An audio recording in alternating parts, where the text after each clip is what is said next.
प्रभागातील विकास हाच माझ्या विजयाचा विश्वास. राहुल भोसले. प्रभाग क्रमांक 9 मधील राष्ट्रवादी काँग्रेस या पक्षाकडून इच्छुक असलेले उमेदवार राहुल हनुमंत भोसले हे प्रभागातील जनतेच्या मनातील लोकसेवक असून भोसले यांनी त्यांच्या कार्यकाळात अनेक विकासात्मक कामे केल्यामुळे तथा जनतेच्या सुखदुःखात कुठल्याही प्रसंगात धावून येणारे नगरसेवक म्हणून राहुल भोसले यांची प्रभागात एक ओळख आहे.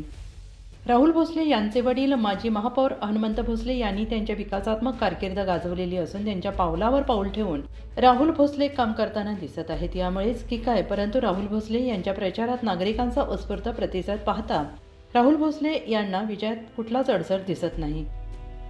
प्रचंड मताने निवडून येणारा आश्वासक चेहरा म्हणून राहुल भोसले यांच्याकडे बघितले जाते आहे. खरं तर भाऊ, काल तुम्ही प्रचाराचा नारळ फोडला, अत्यंत उत्साहात रॅली निघाली. काय सांगाल एकंदरीत, कसा प्रतिसाद आहे नागरिकांचा? काल मी प्रभाग क्रमांक 9 मधून प्रचाराला शुभारंभ केला.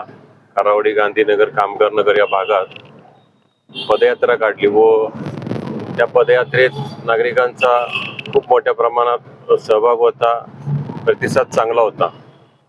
आता आम्ही सोमवारी आमच्या पक्षाचं, राष्ट्रवादी काँग्रेस पक्षाचं अजितदादा जो काही पॅनल ठरवतील ते सगळे चारी उमेदवार आम्ही उमेदवारी अर्ज दाखल करणार आहोत.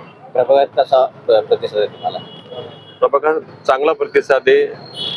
गेली माझे वडील माजी महापौर हनुमंतराव भोसले यांचे 5 टर्म आणि माझे 14 वर्ष, अशी 40 वर्ष आम्ही या प्रभागात काम करतोय. आम्ही या पदाच्या माध्यमातून या प्रभागात विकास केलेला आहे. लोकांना तो दिसतोय. लोक आमचं काम बघून आम्हाला साथ देतील, मतदान करतील, आमचं संपूर्ण पॅनल निवडून देतील अशी मला आशा आहे. प्रभागात काही आव्हान वाटतंय का? काही आव्हान नाही. काम केल्यावर आपल्याला आव्हान काय वाटत नाही. लोक आपल्या पाठीशी आहेत, लोक मतदान करतील. या लोकशाही उत्सवामध्ये आपल्या प्रभागातील मतदारांना काय आवाहन कराल? लोकांना हेच आवाहन करेल किंवा तुमच्यासाठी आता जो काम करणारा माणूस आहे, जो तुमच्या वेळेला हाक देणारा माणूस आहे, 24 तास तुम्हाला अवेलेबल आहे, तुमची कामं करणारा माणूस आहे, असा माणूस व पक्ष बघून राष्ट्रवादी काँग्रेस पक्षाचा मी एक उमेदवार म्हणून मला पाठिंबा द्यावा, माझ्या पॅनलला चांगल्या मताने निवडून द्यावे असं मी आवाहन करतो.